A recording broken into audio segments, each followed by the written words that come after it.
Kepler's third law, also known as law of period. Kepler's third law said that the square of the orbital period, orbital period square of any planet is directly proportional to the cube of the radius of its orbit. Cube of the radius r cube, right? So I can conclude that t squared is directly proportional to r cube.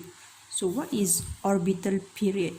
Orbital period means the time taken for the planet to make one complete oscillation, in orbiting the in this case sun. All right, so radius of its orbit means the distance of the planet to the sun. In this case is the sun, right?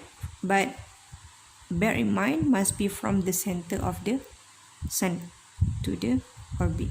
I can say that it is radius of its orbit, the distance from the center to the orbit.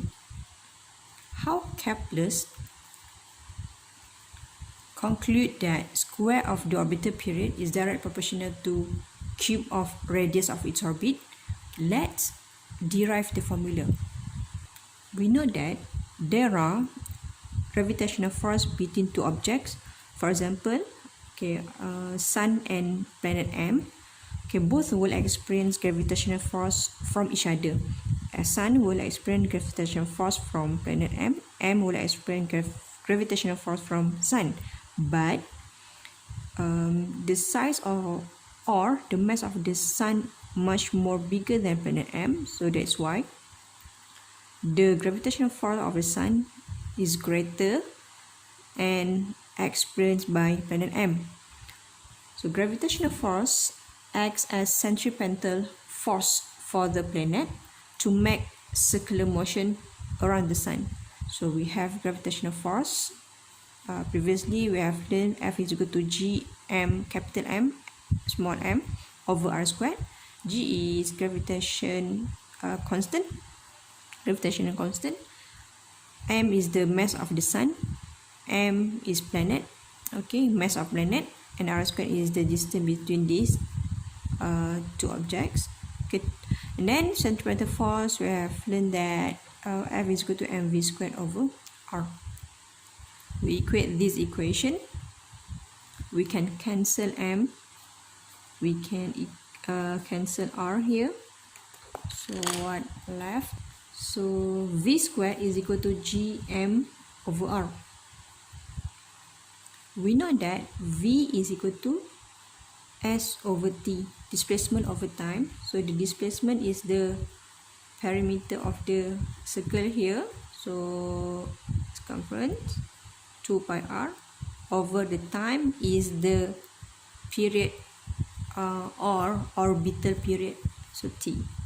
So we substitute into the formula here.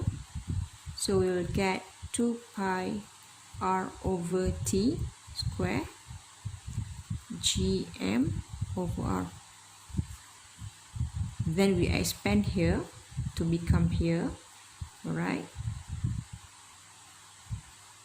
So we rearrange this formula. So we get t squared is equal to 4 pi squared r cubed over gm. So 4 pi over gm, 4 pi squared over gm, all here is constants. So from here we can see the relationship between orbital period and radius of orbit. So t squared is directly proportional to r cubed. So proof.